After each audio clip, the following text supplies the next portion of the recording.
चंद्रशेखर आजाद को अब सब कहने से पहले शेर का दिल चाहिए। गीदड़ बिल्ले जो है वो चंद्रशेखर पर टिप्पणी नहीं कर सकते। मेरा नाम एडवोकेट चंद्रशेखर आजाद है। मैं किसी का कर्ज उधार नहीं छोड़ता। राजकाज बनने दो, सूद समेत अगर कर्ज नहीं उतारा तो मेरा नाम चंद्रशेखर आजाद नहीं याद रखना। मैं चमड़े की चप्पल पहन के आया,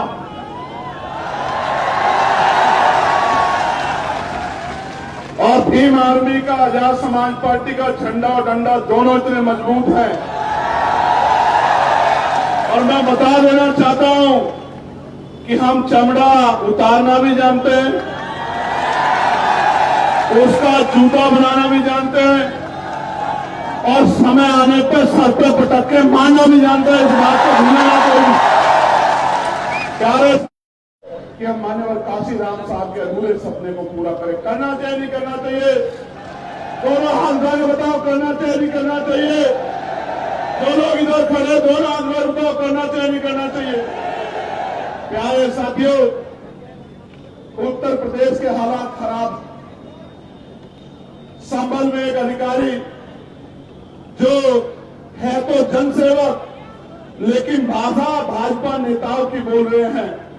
कह रहे हैं अगर ज्यादा लोग मस्जिद में नमाज पढ़ोगे तो कार्रवाई हो जाएगी। मस्जिद से बाहर पैर रख दोगे नमाज पढ़ने के लिए ईदगाह से तो कार्रवाई हो जाएगी। कह रहे हैं कि अगर रील बनाओगे तो रेल बना दूंगा। मैं ये समझता हूं एक जनसेवक की भाषा ऐसी नहीं होनी चाहिए। जनसेवक का मतलब यह है कि उसको देख के हर गरीब कमजोर के दिल में यह भाव पैदा हो कि जब तक ये जनसेवक खड़ा है तब तक मेरी तरफ कोई गुंडा आंख नहीं उठा सकता। लेकिन आज हालात बिगड़ गए हैं। लेकिन मैं धन्यवाद दूंगा हाईकोर्ट इलाहाबाद का, जिन्होंने कल संभल के एसएसपी डीएम का मार्गदर्शन करने का काम किया। उनको कहा कि अगर आप व्यवस्था नहीं करा सकते, धर्म का पालन नहीं करा सकते तो इस्तीफा दे दो या कहीं ट्रांसफर दे दो। बहुत बड़ी टिप्पणी जो है उच्च न्यायालय ने जो है इलाहाबाद करने का काम किया और उनको अपने कर्तव्य का निर्वहन करने के लिए प्रेरित किया। प्यारे साथियों, आज हम लोग बाराबंकी की धरती पे हैं और एज ए लीडर मुझे कहने में खुशी है कि ये वही बाराबंकी है जिससे हयात अली खamenei साहब का रिश्ता जुड़ा हुआ है। ये वही बाराबंकी है और वो अपने राज्य में, वहां अपने देश में राज करते थे, अपने लोगों के लिए कानून बनाते थे। उनकी शहादत हो गई, मगर मैंने उनके बारे में जब पढ़ा एक बात मुझे एज ए लीडर उनकी बहुत पसंद आई और मैं उनको सल्यूट करता हूं कि उनको पता था कि उन पर हमला होने वाला। उनको बताया गया सुरक्षा एजेंसियों के द्वारा कि आप पे हमला होगा, आपकी हत्या हो सकती है। तो उस शेर दिल बहादुर शहादत प्राप्त करता उस नेता ने कहा कि पहले मेरे देश के 9 करोड़ लोगों को सेव करो, फिर मेरी सुरक्षा के बारे में सोचो। वरना नेता ये कहते हैं, वरना नेता कहते हैं कि पहले मेरी सुरक्षा करो, जनता मरती है तो कल की मरती आज मर जाए। लेकिन उस बहादुर नेता की इस बात से मैं बड़ा प्रेरित हुआ। और प्यारे साथियों, मैं कहना नहीं चाहता, लेकिन यह भी सच है कि अगर सत्ता का संरक्षण कुछ लोगों को नहीं होता तो चंद्रशेखर आजाद को अब सब कहने से पहले शेर का दिल चाहिए। गीदड़ बिल्ले जो है वो चंद्रशेखर पर टिप्पणी नहीं कर सकते। लेकिन सत्ता के संरक्षण में ऐसे लोगों को बढ़ावा दिया गया कि वो इस तरह की टिप्पणी करके माहौल खराब कर सके। मैं ये भी जानता हूं कि उनके पीछे कौन है, मैं इस बात को जानता हूं। मेरी इंटेलिजेंस भी कम नहीं, मैं जानता हूं कि उनके पीछे कौन है। और मैं उन तमाम साथियों को कहना चाहता हूं, मैं पहले तो उस भाई का धन्यवाद दूंगा।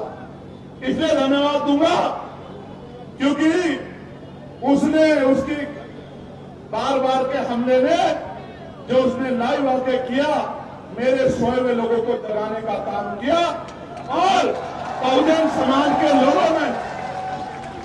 समाज के लोगों में भाईचारा पैदा करने का काम किया। मैं इसके लिए उस भाई का धन्यवाद देता हूं और उसको मैं ये बताना चाहता हूं, उसको भी, उसके आका को भी, कि याद रखना मेरा नाम एडवोकेट चंद्रशेखर आजाद है। मैं किसी का कर्ज उधार नहीं छोड़ता। राजकाज बचने दो, सूद समेत अगर कर्ज नहीं उतारा तो मेरा नाम चंद्रशेखर आजाद नहीं, याद रखना। प्यारे साथियों, मैं इसलिए नहीं कहना चाहता उन लोगों पे कुछ भी, क्योंकि वो एक सोची समझी साजिश से काम कर रहे हैं। उनको पता आजाद समाज पार्टी ताकत बना रही है और वो ये भी जानते हैं कि चंद्रशेखर आजाद और तमाम साथी आजाद समाज पार्टी के मरने मिटने को तैयार हैं, लेकिन बहुजन समाज के अधिकारों को छीनने नहीं देंगे। इसलिए वो जानबूझ के हमारे जो नौजवान शक्ति है उसको पथ भ्रष्ट करना चाहते हैं, उनका ध्यान इधर उधर करना चाहते हैं। मैं आपको कहना चाहता हूं, ऐसे किसी व्यक्ति पे मत ध्यान दो, अपने काम पर ध्यान दो। अगर आप मेरी बात पे पहरा देके अगले 6-7 महीने उस पर काम करते रहे, मैं गारंटी से कह सकता हूं कि पूरे उत्तर प्रदेश में किसी गरीब की तरफ आग उठाने वाला कोई गुंडा बचेगा नहीं। मेरी बात को आप याद रखें। प्यारे साथियों, उत्तर प्रदेश के क्या हाल है? उत्तर प्रदेश में ऐलानिया कत्ल हो रहे, ऐलानिया कत्ल। अभी बदायूं में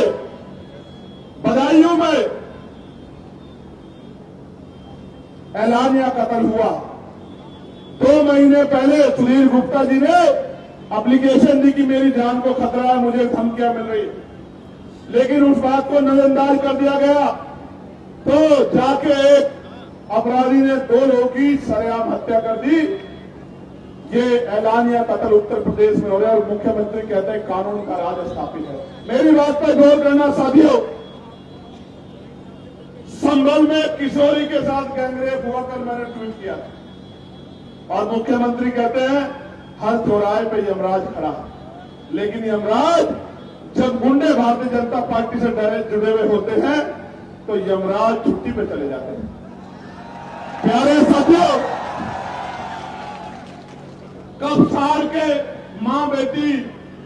मां को मार दिया गया, बेटी को उठा ले जाया गया और बेटी का चीरहरण मीडिया के माध्यम से हुआ और उस परिवार से जो वादे किए थे वो पूरे नहीं किए। मैं जाऊंगा परिवार से मिलने, वहीं आंदोलन करूंगा जब तक उस परिवार की मांगे पूरी नहीं होगी, मैं नहीं बैठूंगा चैन से।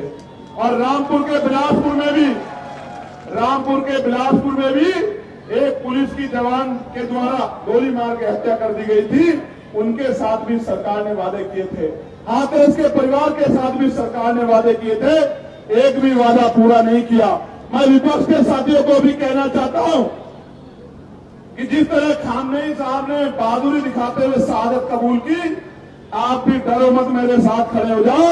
इस भारतीय जनता पार्टी को 2027 में उखाड़ के फेंक देंगे हम लोग उत्तर प्रदेश में।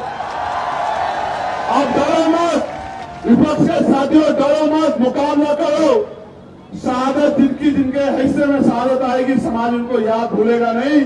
और जो लोग अंदर से समझौता करके बीजेपी का काम करेंगे, समाज उनको भी भूलेगा नहीं। मेरी बात को आप याद रखें। प्यारे साथियों, शाहजहांपुर में पाल समाज के हमारे बुजुर्ग के कान पकड़वा के अपमानित करने का काम हुआ। यह है उत्तर प्रदेश की सरकार जो बहुजन समाज के लोगों को अपमानित करती है। इसलिए बहुत सारी घटनाएं जो मेरी जानकारी में है, भदोही में मामूली से हैंडपंप के विवाद में जयसलाल सरोज जो चौकीदार थे, पेट्रोल डालकर जलाकर मार दिया। ये है कानून व्यवस्था। फरुखाबाद में नाबालिग दलित युवती को केरोसिन डालकर निर्मम हत्या कर दी गई। कानपुर में दलित बस्ती को जला दिया गया और महिलाओं के साथ मारपीट की गई, अभद्रता की गई।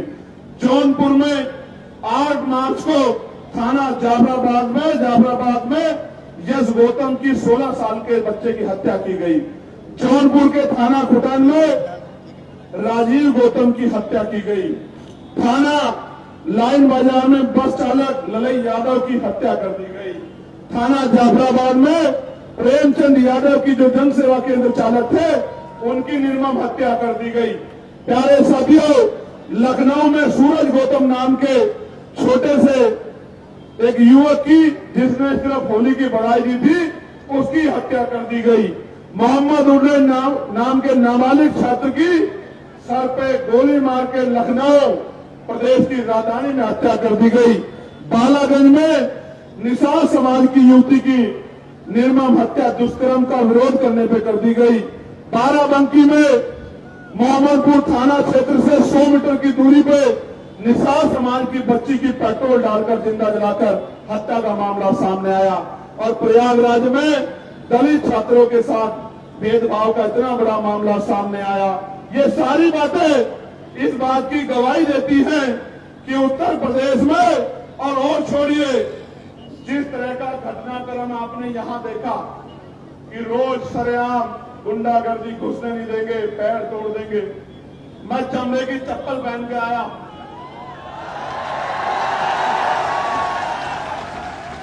और भीम आर्मी का, आजाद समाज पार्टी का झंडा और डंडा दोनों इतने मजबूत हैं। और मैं बता देना चाहता हूं कि हम चमड़ा उतारना भी जानते हैं, उसका जूता बनाना भी जानते हैं, और समय आने पर सर पे पटक के मारना भी जानते हैं। इस बात को भूलना ना कोई। प्यारे साथियों, हमें ऐसे गैर जिम्मेदार लोगों की बातों में आके जिस तरह की गैर जिम्मेदारी यहाँ के कुछ अति ऊर्जावान और गैर जिम्मेदार नौजवानों ने दिखाई किसी के इशारे पे, उनकी बातों में आके हिंसा के और असंवैधानिक रास्ते पे नहीं जाना। मुझसे वादा करो ऐसे हाथ आगे करके कि ऐसे गुंडों के चक्कर में नहीं पड़ोगे और अनुशासन में रह के संवैधानिक दृष्टिकोण से महापुरुषों के रास्ते पर चलने का काम करोगे। पक्का? प्यारे साथियों, मैं कहना नहीं चाहता था, लेकिन ये बात बतानी जरूरी है। हालांकि मैं इन सब चीजों से डरता नहीं, लेकिन प्रशासन को भी पता हो कि अब जब हम आ रहे थे, एक पुल पर चढ़ के कुछ लोगों ने पत्थरों से, ईंट के टुकड़ों से हमारी गाड़ी पे उनको फेंकने का काम किया। उनको लगता है कि इन चीजों से हम लोग कर सकते हैं। ये हम पे हमला नहीं है, मेरा भरोसा करो। ये उत्तर प्रदेश की कानून व्यवस्था पे हमला, ये खाकी के इकबाल पे हमला, ये उत्तर प्रदेश के मुख्यमंत्री के साथ में वो जो तुर्रमखा वाले भाषण देते हैं, उनके भाषणों पे हमला है। हम तो सत्ता में नहीं है, हम तो सत्ता में नहीं है, लेकिन सत्ता द्वारा पोषित गुंडे अगर इस तरह का कार्य करते हैं तो वो मुख्यमंत्री को चैलेंज करते हैं, उनकी कानून व्यवस्था को चैलेंज करते हैं। हम तो नहीं कर सकते। हम तो संविधान को मानने वाले लोग हैं। और मैं आपको कहना चाहता हूं, जिस दिन से हम लोगों ने मोर्चा लिया है, जानबूझ के हमारे खिलाफ इस तरह के भाषण की, भाई हम किसी धर्म के इष्टों को, भगवानों को आपत्तिजनक शब्द कहते हैं, हम एक धर्म के खिलाफ इस तरह की बातें करते हैं, इस तरह का जानबूझ के हमारी शक्ति जो आजाद समाज पार्टी की ताकत बढ़ रही है, उससे डर के इस तरह का दुष्प्रचार किया जाता। मैं गारंटी देता हूं, मैं वकील हूं।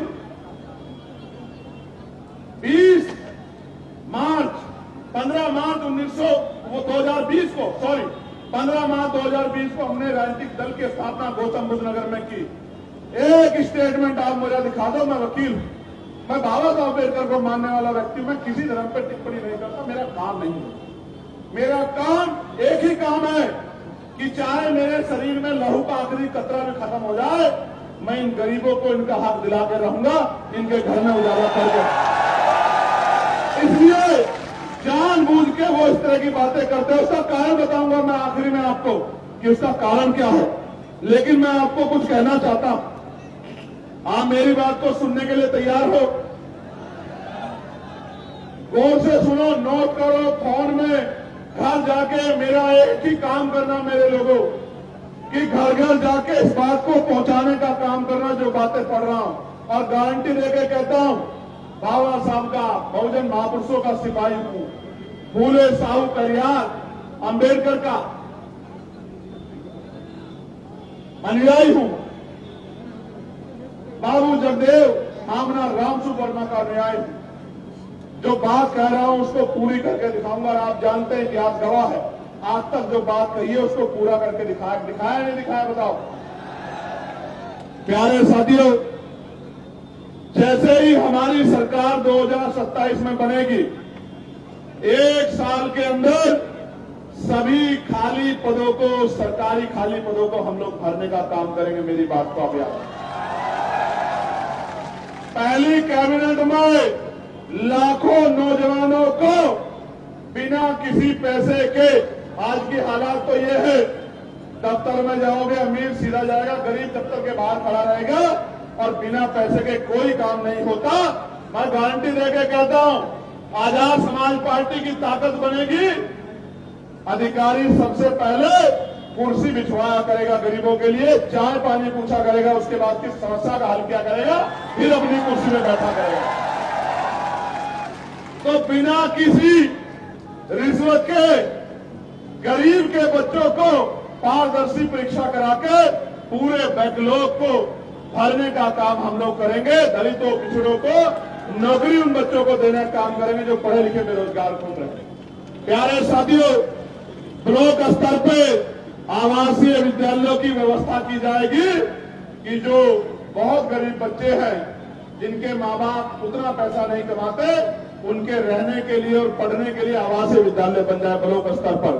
तहसील स्तर पर आईएएस, पीसीएस और अन्य प्रतियोगी परीक्षाओं के लिए तैयारी के लिए व्यवस्था कराई जाएगी। कोचिंग सेंटर बनाए जाएंगे, वो भी बिल्कुल मुफ्त होंगे, जिसमें गरीब के बच्चे भी अच्छी कंपटीशन की तैयारी कर सकते होंगे और कामयाब हो सकते हैं। डिजिटल युग में यदि नगर पालिका स्तर पर संचालित लाइब्रेरी हाईटेक सुविधाओं से लैस हो जाए तो स्थानीय बच्चों को पढ़ाई में अधिक से अधिक लाभ मिल सकता है। उसको हाईटेक करने का काम हम लोग करेंगे। ऐसा बड़े से बड़े प्राइवेट स्कूल में लाइब्रेरी नहीं होगी, जैसे हम लोग पंचायत स्तर पर बनाने का काम करेंगे गरीबों को आगे बढ़ाने के लिए। क्योंकि बाबा साहब अम्बेडकर ने कहा था कि शिक्षा श्रेणी का वो दूध है जो पिएगा वो दहाड़ेगा। और संत गाडगे जी महाराज ने कहा था कि एक रोटी कम खाना, अपने बच्चों को जरूर पढ़ाना। अगर थाली ना हो तो हाथ पे रख के खाना, लेकिन अपने बच्चों को जरूर पढ़ाना। इसलिए कह रहा हूं, मैं आज पुलिस के भाइयों ने बहुत अच्छा रोल अदा किया। मैं पुलिस के भाइयों को भी कहना चाहता हूं, इनकी वेतन विसंगता दूर करेंगे, 8 घंटे की ड्यूटी करेंगे, सप्ताह में 1 दिन छुट्टी करेंगे और बॉर्डर स्कीम को समाप्त करने का काम करेंगे। इस बात का भी मैं लोगों को विश्वास दिलाने का काम। प्यारे साथियों, पीआरडी के जवानों को, होमगार्ड भाइयों को, पीआरडी के जवानों को राज्य के कर्मचारी का दर्जा, होमगार्ड भाइयों बहनों को राज्य के कर्मचारी का दर्जा और पंचायत सहायकों को भी उचित मानदेय दिलाकर उनको भी राज्य के कर्मचारियों का दर्जा दिलाने का काम हम लोग करेंगे। मेरी बात को आप याद रखना। आशा बहनों को, आंगनबाड़ी बहनों को, भोजन माताओं को और सहायिकाओं को भी राज्य कर्मचारी का दर्जा दिलाने का काम हम लोग करेंगे। मेरी बात को आप याद रखना। आपके गली में, मोहल्लों में, आपके गांव में जो आशा, आंगनबाड़ी, भोजन माता, ये जो सहायिकाएं लेती है, उनको कह देना कि भाई चंद्रशेखर आजाद ने कहा है, आजाद समाज पार्टी का संदेश है, माननीय काशीराम साहब का संदेश लेके आ रहे हैं भाई चंद्रशेखर, और ये कह रहे हैं कि एक बार हमारा साथ दो, किसी के आगे हाथ फैलाने की आवश्यकता नहीं पड़ेगी, आपकी मांगों को पूरा करने का काम करेंगे, आंदोलन करने की जरूरत नहीं पड़ेगी। प्यारे साथियों, संविदा व्यवस्था को समाप्त कर कर्मचारियों को नियमित किया जाएगा और नियमित होने तक 25,000 रुपए कम से कम वेतन देने का काम राज्य सरकार करेगी। इस बात का भी मैं आपको विश्वास दिलाता हूं। वित्त विहीन माध्यमिक विद्यालयों में कार्यरत शिक्षकों को, जिनकी मांग भी मैंने अभी उठाई थी, सम्मानजनक मानदेय और सेवा सुरक्षा हम लोग प्रदान कराने का काम करेंगे। 4 लाख से ज्यादा टीचर हैं, 23,000 से ज्यादा स्कूल हैं। मैं उन सबको कहना चाहता हूं, सबको देखा बारी बारी, एक बार मौका दो आजाद समाज पार्टी काशीराम को, 1 साल के अंदर आपकी मांगों को पूरा करने का काम करेंगे। इस बात को आजमा के देख लो। प्यारे साथियों, मैनुअल सफाई व्यवस्था समाप्त की जाएगी और मशीन आधारित व्यवस्था लागू की जाएगी। एक भी सफाई कर्मचारी भाई को गटर में नहीं उतरने देंगे, गटर में मरने नहीं देंगे। एक एक भाई के जीवन की रक्षा करने का काम करेंगे, उनके जीवन को भी मजबूत बनाने का काम करेंगे। रेडी पटरी और छोटे व्यापारियों को आजीविका की सुरक्षा हेतु वैकल्पिक वेंडिंग जोन, किफायती दुकानों और संरक्षित बाजार स्थल उपलब्ध कराने का काम हम लोग करेंगे। 1 फरवरी 2026 से लागू वन टाइम टैक्स प्रणाली में संशोधन कर पूर्व पंजीकृत पुराने वाहनों को इस नई व्यवस्था से आंशिक रूप से पूर्ण छूट प्रदान करने का काम हम लोग करेंगे।